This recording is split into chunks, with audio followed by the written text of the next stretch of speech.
Hi, everybody. I am here today with Aisha. I didn't ask Suleiman.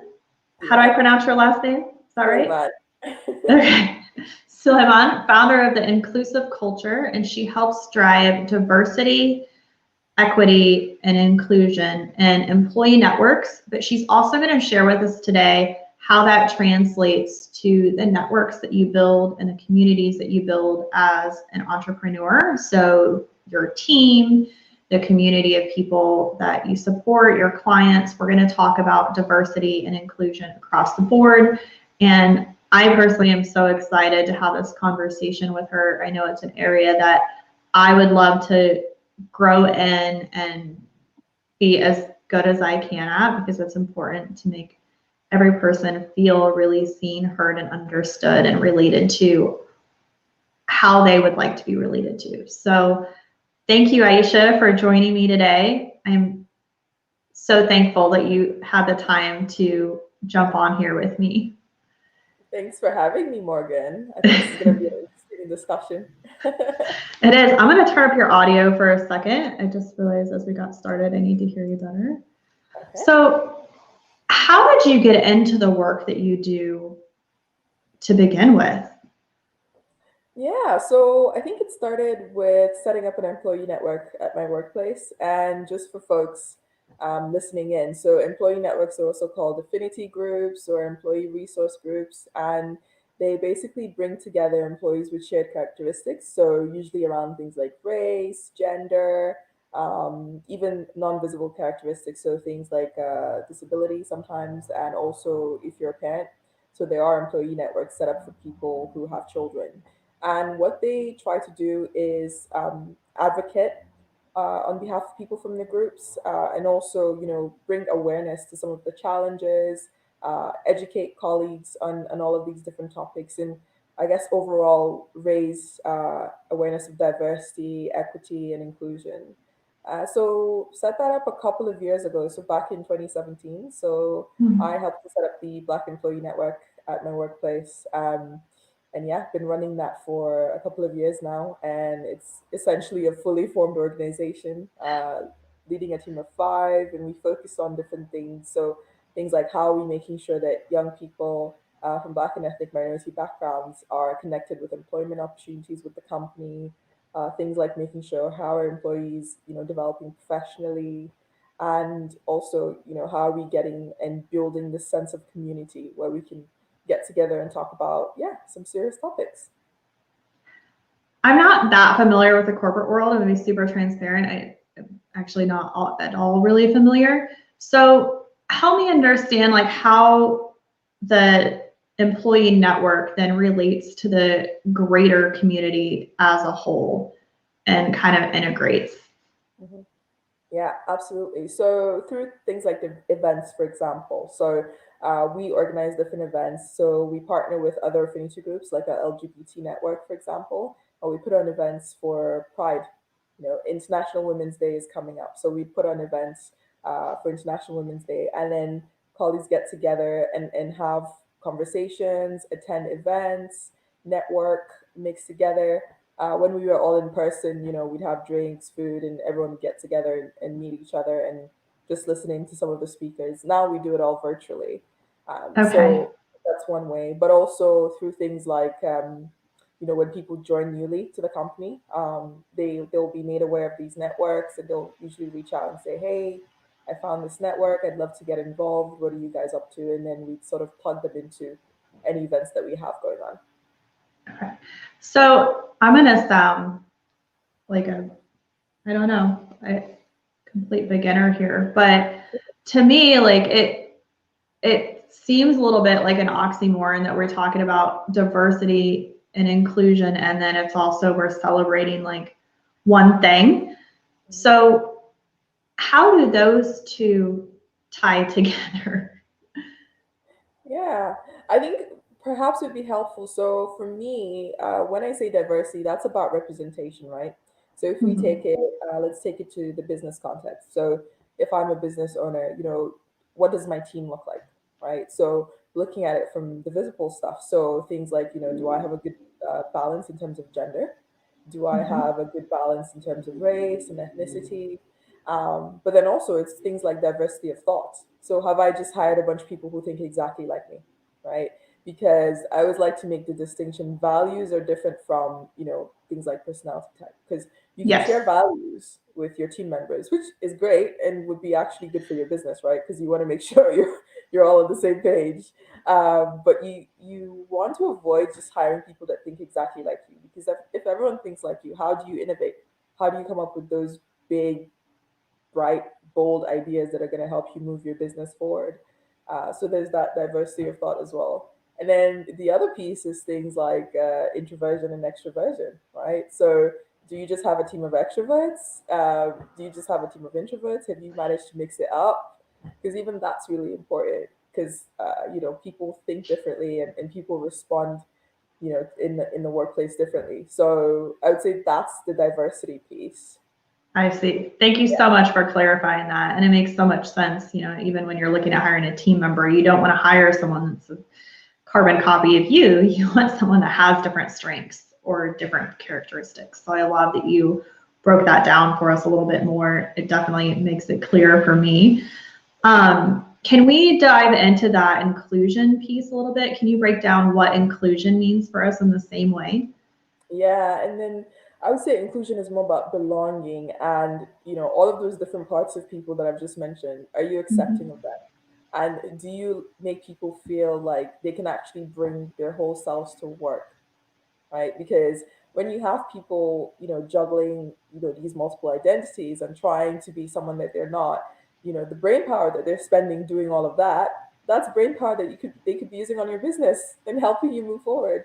So it's Yes. actually not good for you as a business owner. But when they can actually bring their full selves to work and work in the best way that works for them, then you get the best results from them, right? So going back to my point about, introverts, for example, Mhm. if you try to manage an introvert like you would an extrovert, it's really not going to go well, because they'll probably be frustrated with you. Yes. It's actually recognizing those differences, and even things like culture, for example. So if someone's from a different culture, I'll use the UK, for example. So if someone is from a different culture, they didn't grow up in the UK, do you try and make them feel welcome, like they can bring, parts of their culture to the workplace? Or do you try and make them feel like, oh no, you need to be British, like you just need to act British, you're not acting the right way because you're not doing things the British way? Because then they're trying to morph themselves and, leave that side of them, and they're not bringing that to work. And actually, their culture could help you innovate, because they could bring something new to you that you didn't know about, or like a different worldview. So that's inclusion: accepting people for who they are and actually allowing them to be who they are. I love that. I can now breathe a sigh of relief. Like, that's my value. So I feel so much more comfortable, hearing your description. It's just, yeah, we're getting to know one another and accepting them and helping meet people's needs where we can, meet them on that individual level. That's just a much less stressful way to look at it. Thank you. Um, so what are some ways, like, if we're going to facilitate these conversations, what are some conversations that we can have in our communities or with our teams to help create that inclusivity that we're talking about and really embrace and celebrate the diversity of people? Yeah, I would say looking at things definitely from an intersectional perspective. So it's really important to understand that people aren't one thing, right? So Mhm. take me, for example. I'm a black woman. So I'm black, and then I'm a woman, and then I'm an immigrant as well. There's like so many layers, right? So, someone who has a disability, that also throws something in there as well. So it's really important to look at things intersectionally. So when we're having those discussions, yeah, let's talk about, gender. What are some of the issues that women still face today? Yes, it's Mhm. 2021, but there is still inequality when it comes to gender, right?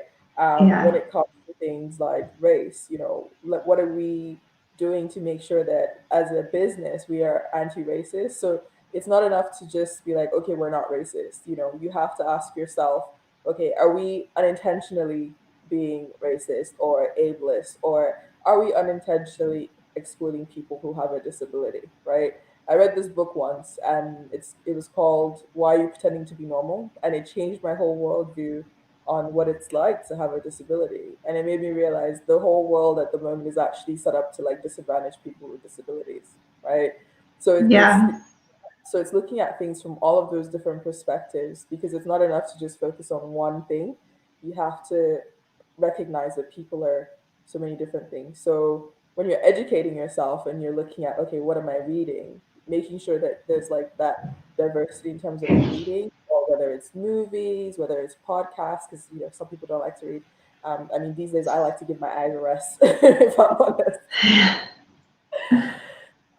So yeah, making sure you're looking at things intersectionally, and I would say being brave. So not being actually not you will probably be afraid, yes, to have those conversations if you've not had them before. But, you know, feeling that fear and saying, you know what, I'm still going to take the initiative and, bring up this discussion.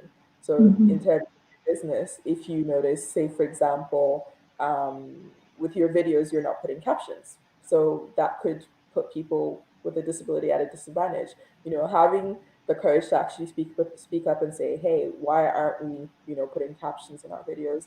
Is this something that we can look at? So I'd say, yeah, just being brave and being afraid, but still, speaking up. And it's okay to say the wrong thing, but just, listening. And if you do say the wrong thing, just apologize and keep it moving and do better. Yeah.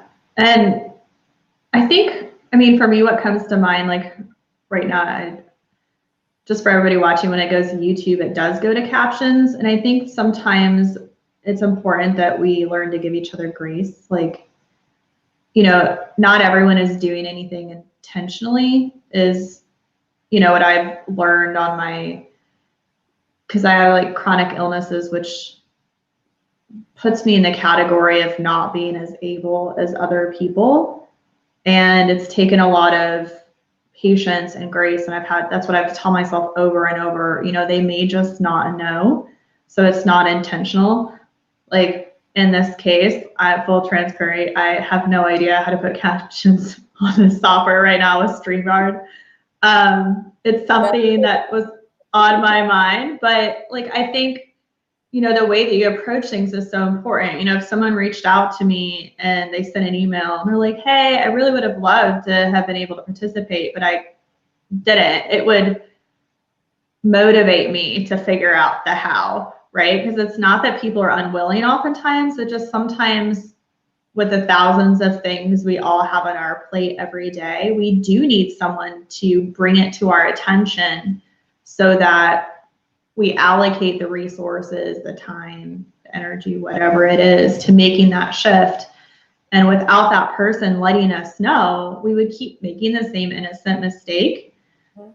So I love how you touch on, people just being brave, like, and understand that you're not always, what am I trying to say here? Like, it's not like you're attacking someone, but you're allowed to say what you need and bring that up and express that. I love that. Yeah, it's okay to speak up and say your needs.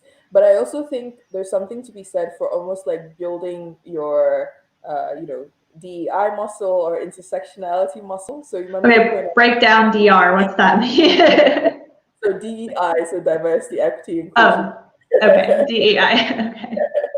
Yeah, so I think there's also something to be said for us, especially as business owners, to Yeah. sort of develop that muscle and always think, okay, if I'm putting this out there, okay, have I unintentionally excluded someone, right? So when you're designing your website, thinking, okay, do I have enough representation in terms of how it looks? My photos, what kind of photos am I using? So if you're using stock images, for example, are the Mm-hmm. stock images, diverse?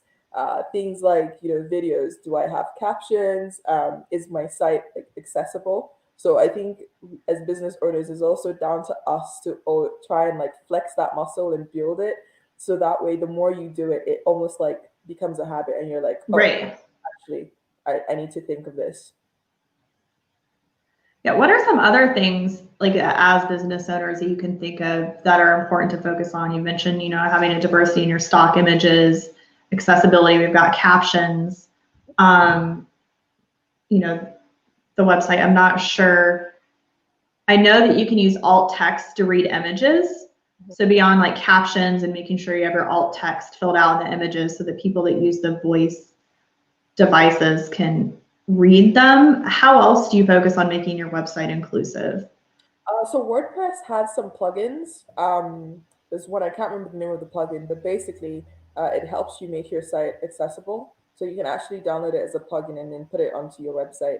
But I Okay. think other things, I think as a business owner, you can think about is hiring, right? So I used to work in recruitment, and often what you find with hiring managers is they have this, vision in mind of the person they want to hire. I've seen managers say, "Hey, I only want to hire people from like Oxford or Cambridge because they went there," and they have this perception that, oh no, the candidate must be from these schools. So the problem with that is when you're so rigid in terms of who you're looking for, that actually does exclude a lot of people, and you're actually shooting yourself in the foot because you could be looking over someone who fits exactly what you need, but because you have this like narrow-minded view of who you want as your Mhm. to come work with you, you're shooting yourself in the foot, but then you're also excluding so many people that could really be a good fit for the role. So I would say when you're hiring, actively, again, try not to hire people who are exactly like you. So actively make the effort to make sure you're not doing that, but also be flexible in terms of who you're looking for. Don't be so rigid. I mean, definitely hire based on values. Definitely, have a standard. So like obviously, if Mhm. it's you want a software developer, you want someone who's had experience with software development, yes. But I'm talking about things like, transferable skills, because sometimes someone who may not necessarily have a particular background could have transferable skills based on the industry they've worked in. So, yeah, just being very open minded about who you bring into your company is also really important.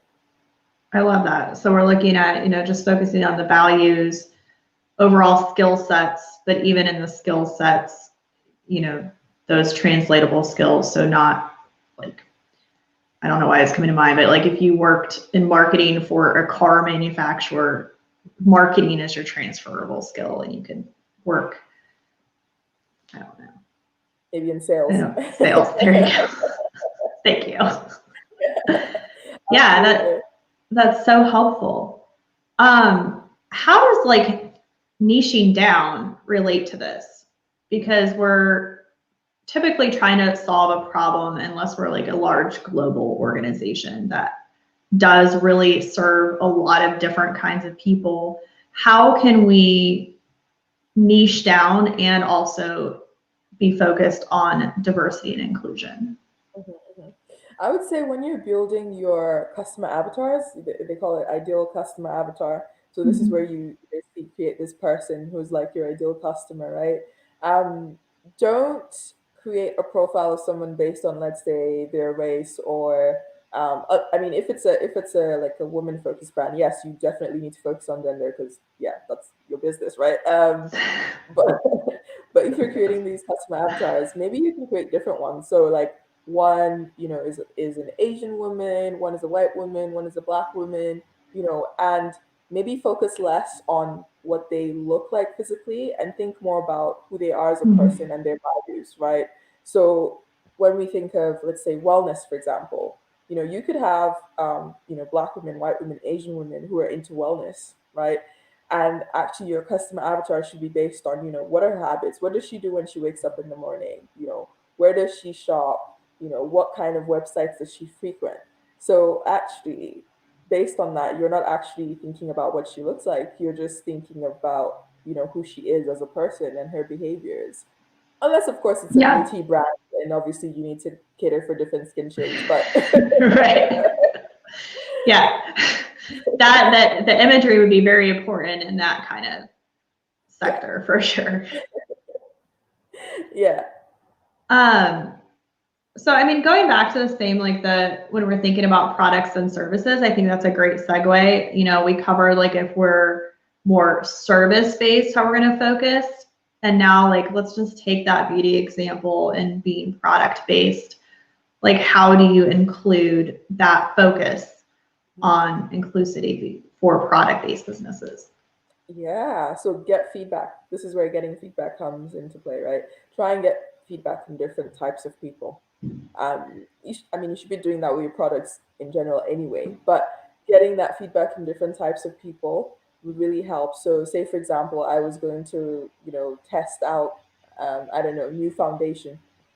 So when you're getting feedback from people, make sure they don't all look the same, for example, because then someone else could actually point something else that you haven't even thought about, right? Um, Yeah. Go back to my point about it's not enough to say, oh, I wasn't deliberately excluding anyone. You've got to ask yourself, have I unintentionally excluded someone? And the best way to do that is to get feedback, but also research, right? So there's a lot of content online. So I bet someone's probably written an article on how to be inclusive in the beauty industry or something like that. Someone's written an article on it, or there's a forum somewhere where people are complaining about it. So this where people are complaining, you just read the comments and you're like, okay, so these are all the things I need to not do. But I think even that can be overwhelming. And, we want to make sure that we're looking at sources that are like validated and that are, I don't know. I think just validated is the best word that comes to mind. So aside from your site, because I know you've got some, you said a presentation like on how to start an employee network that people can download. What are some other trusted resources for people that are really wanting to look up ways to make sure they're being more inclusive in both their marketing and their hiring and their products that they can turn to? Yeah, so I read a couple of publications. So Forbes does really good articles on diversity and inclusion. So you can search there based on keywords and stuff. There's Mm-hmm. also Harvard Business Review. I read that quite well as well. But then it's also following people on these social media networks. So I would say with Twitter, for example, say you're looking for, I don't know, inclusivity in makeup, like type that in Twitter, see what comes up, see if there's someone who's been talking about the topic. Same thing with LinkedIn. So yeah, Forbes, Harvard Business Review, but also look people up on social media and just follow them and engage with them. Normally you'll see they post content on that topic, and you might be like, oh, okay, that was really insightful, that was really interesting. So yeah, I would say following that sort of approach. That makes sense. Like the same process we should be doing for anything else, right? Turn to the trusted resources, make sure like publications, and then read people's bio and be like, does it look like they know what they're talking about? Yes, no. Yeah, Look at me. exactly. I'm already overcomplicating it.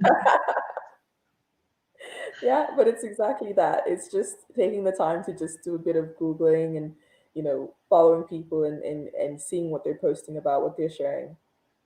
And what are some questions? Like, you mentioned like feedback. And so thinking in two terms, like when we're seeking feedback for our product and services, and also when we're trying to improve like the relationships we have with our team, what are some questions that you suggest people ask to get the information to help them make those changes? Hmm. Give me a context. Give me a Okay, scenario. let's go back to the introverts. So let's say you're an extrovert and you've got these processes in place, like, mandatory live meetings 5 times a week, and you love to throw these Friday after work drink socials where everybody has to go and Mhm. do what extrovert people do. Um, and you're some extrovert manager notices that that introvert is just like over time really not into their job anymore, and they go, but they're not that social, and it's an aware extrovert boss, so they want to start this conversation up with their introvert employee and kind of understand what may be off with them. So maybe questions from in that context. Well, I would say in that case, I think just being honest. I'm quite a direct person, so I'm not very good at like, following the subtle approach. I'm not either, but people tell me that I'm supposed to be more subtle. So, okay. I think in that case, if I was the manager, or actually if I was the employee, what I would want my manager to ask me is, is everything okay? Are you happy? Can we talk about, your development in the company? Are there any projects you're working on at the moment? How are you finding them? Because you don't want to come in with an assumption, because they could be disengaged because, I don't know, maybe they're working on a really challenging project, and that's why they disengage. Or it could be because there's stuff going on at home. So yeah, like maybe they have a newborn and they're not sleeping much, or exactly. So just, keeping it open and saying, how are things, on the work front, home front. And then I would say, if they then opened up and sort of said, yeah, I feel like I'm not really allowed to be my introverted self, like I need space, and you guys are suffocating me.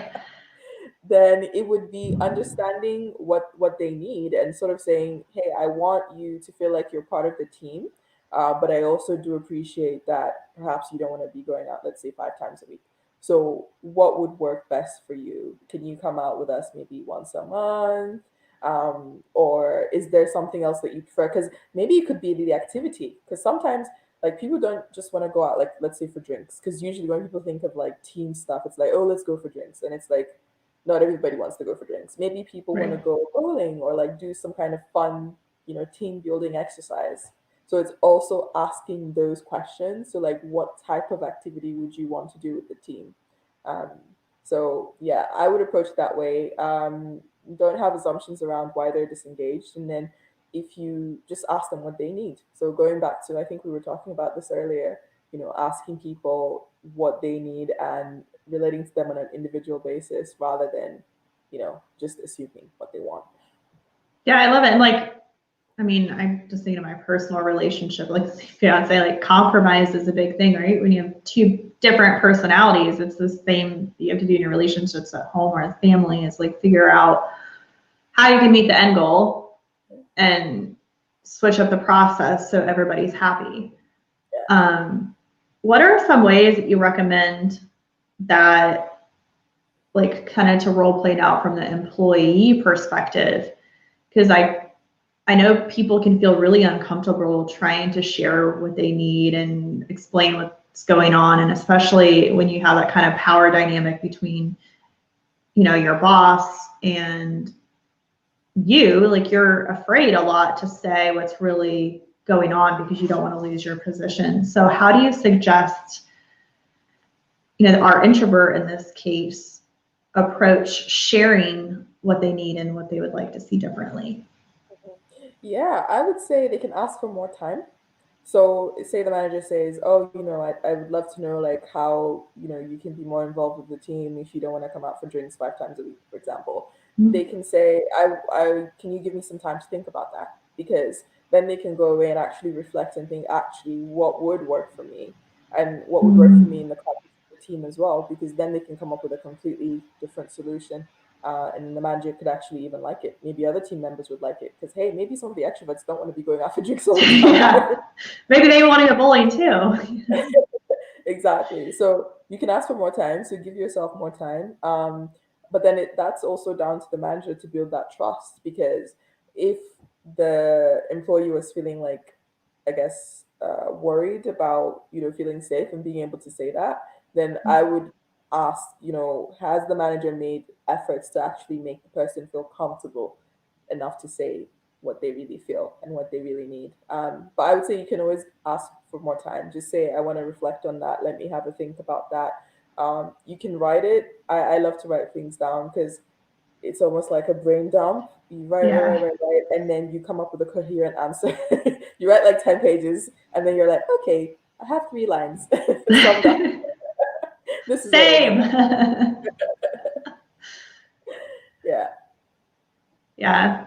I'm glad not everybody has to live with our personality type. Aisha and I discovered that we both share the same personality type according to Myers-Briggs. And I've discovered that we're both an INFJ, and I've discovered other INFJs, that's part of how we process. That seems to be a common thing. We have to get outside of ourselves by writing, and then we look at it, and then things become so clear. We're like, oh, that's what it was. I didn't even get that. And we can come back to you with that one thing later and feel really good about it. But we have to be allowed to go through our process first. Yeah, we need to sort of reel in the overthinking monster, and we do that by putting them on the page. It's like, okay, now you're out of my head. Now I can think clearly. Yes. And I love that you brought that up with like the whole diversity and inclusion, just like the process in general, because I mean, being my personality and approaching this topic before we jumped on this conversation today, I was in that overwhelm and overthinking place.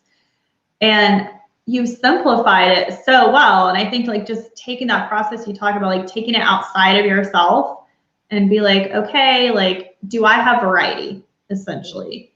You know, are these people different than me? And for me, I think that would look like creating a visual representation. I love that you talked about that because my personality is having things outside of me.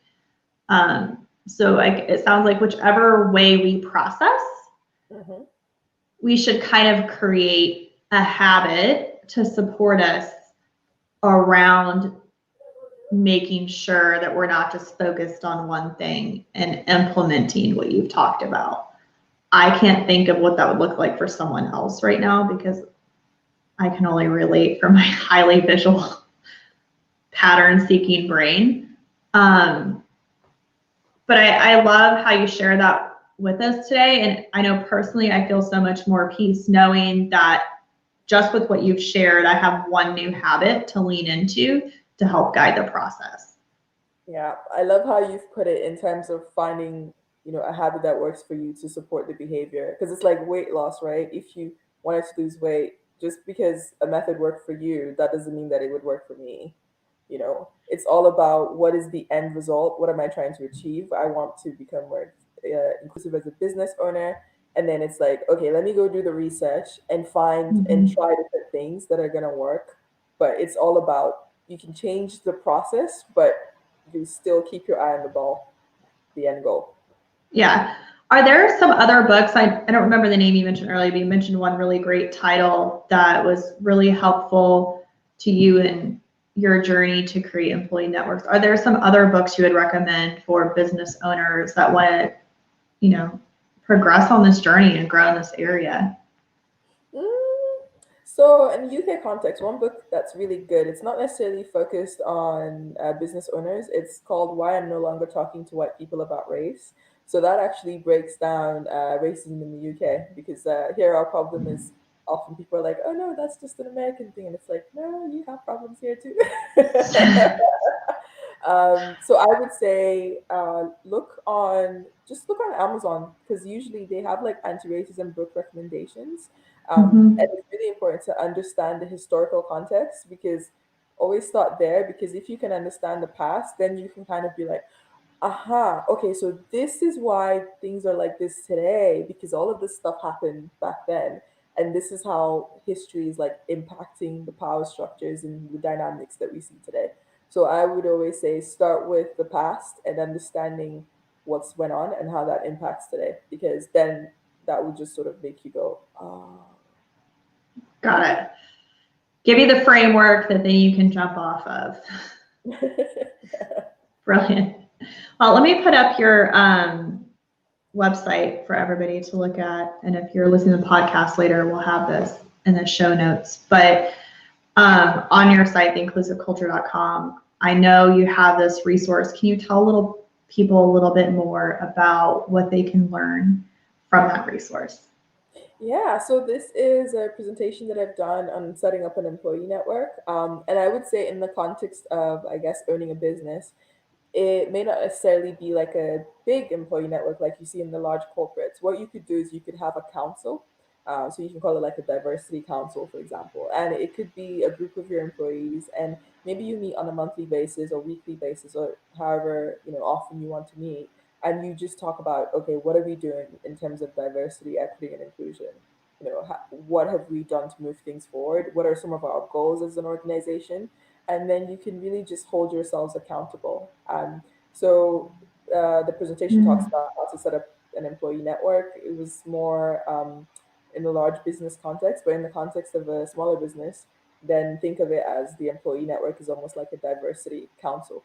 So how can you sort of set that up and how do you sort of define your goals, your purpose, and all of that?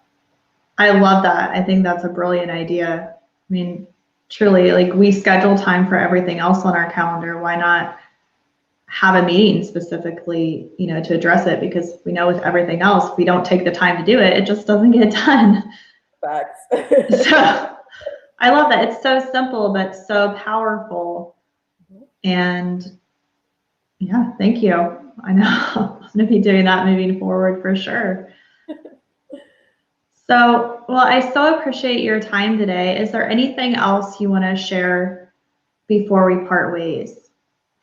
I think we covered a lot. I would say just my last takeaway is just always, just be brave, be open, have the courage to have conversations and speak up. And if you make a mistake, that's fine. Just apologize and, learn from it. Just really reflect on it and understand that you're not gonna know everything all at once. Everyone started from somewhere. People are at different stages of their journey, but it's all about Yeah.